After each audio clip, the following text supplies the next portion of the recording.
All right, ladies and gentlemen, so this video is for both the host and the Shark Tank table for the research part of the project. So if you miss the first day of instruction and aren't sure what to do, this is for you guys. This is the first thing you have to do before you can start, if you're the host, planning the show, or if you're the Shark Tank table, preparing for how you're going to evaluate the inventors.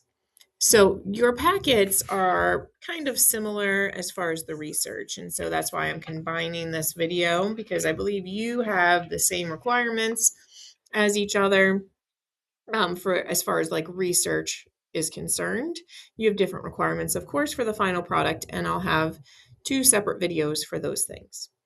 But the front, I wanted to explain a couple of things. So if you did miss the first day and you're watching this, your partners or group members have already decided which inventions you're probably researching. So you want to check with them and see which 4 inventions you're researching because you decide there's 11 inventions, but you decide 4 to research, and you're kind of responsible for knowing about those 4 different inventions.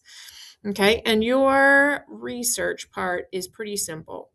All you have to do, find out for each invention is how was the invention discovered slash created? Was there any persons who were responsible for creating and discovering the invention? Who? This can be a group of people like farmers, things like that, soldiers. What was the purpose for ancient China and how did the invention work? You just find this out for 4 different inventions, okay? And you have to cite at least 2 sources. Now, yes, technically you would be going to 4 different sources, but the requirement is 2, and you have a lot of other work to do with the final product. So if you just cite 2 sources, I'm fine with that.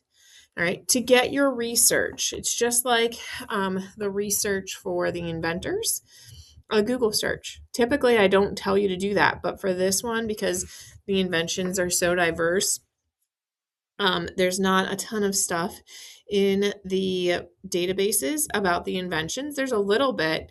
I'm going to show you that here in a minute. But when you do your search, you're going to want to do the search for ancient China and the invention. Otherwise, you're just getting advertisements to purchase modern day wheelbarrows, for instance. Now, when you come here, we get this AI overview. Please skip the AI overview.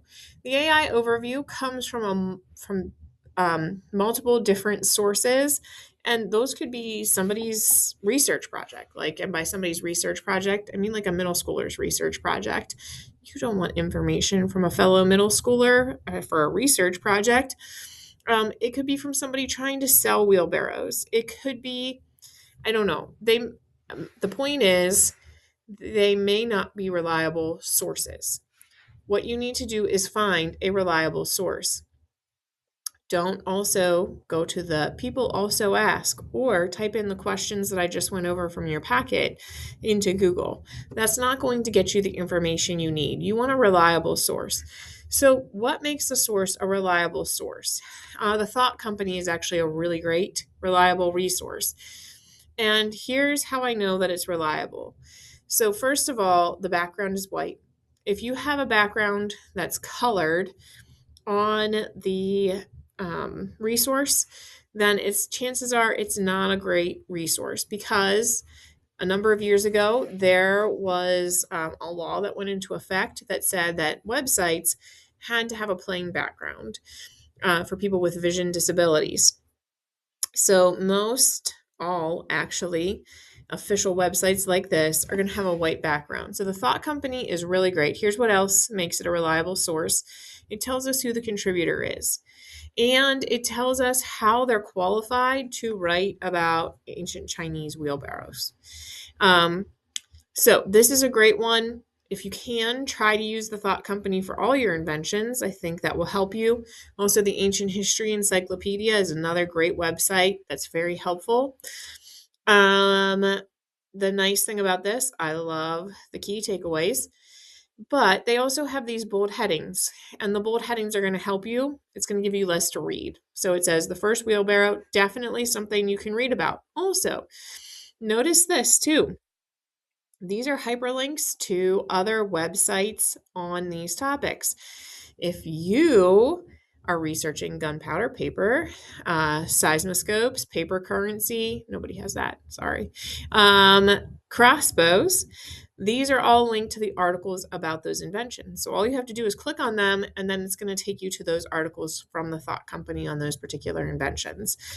And that's awesome.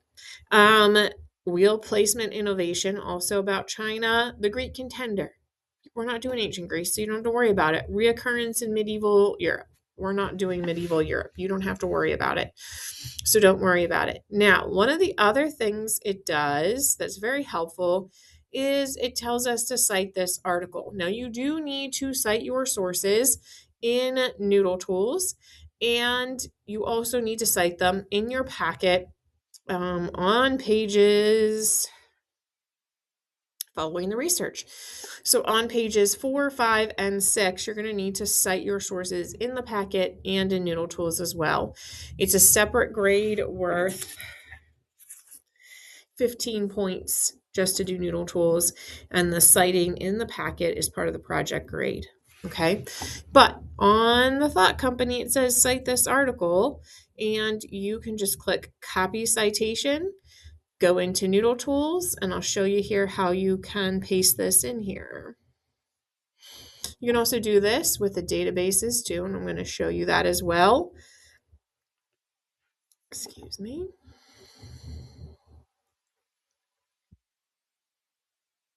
All right, let's pretend this is the project. It's not, just for the sake of time.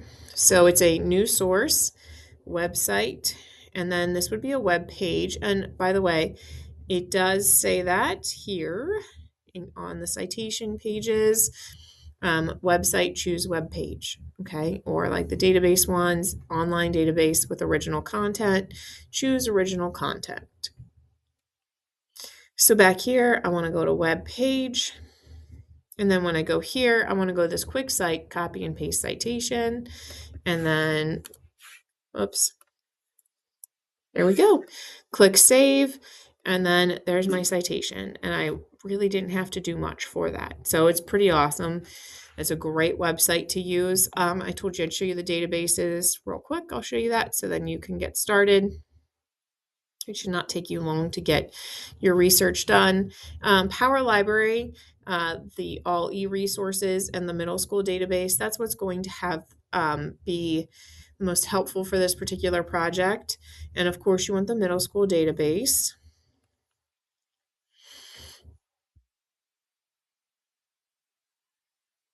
There we go. You can also do Control F to get here a little bit faster.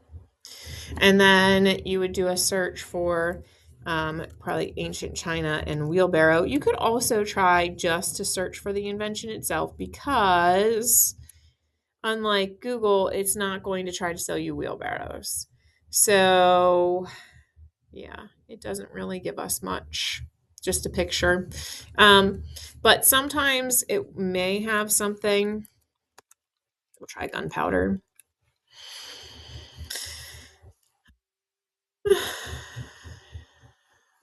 Nope. Okay, so it's not going to help us, as I suspected. So Google searches are going to be much more effective, but let's say this particular source was helpful.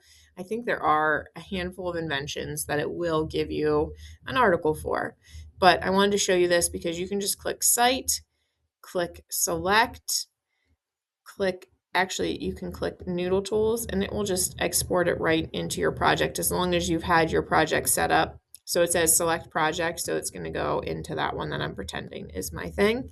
And then it imports it right there. And I go back here, refresh my screen. There's my citation. Pretty awesome. All right, if you need help or have questions, please ask us. And we're excited to see what you do for this project.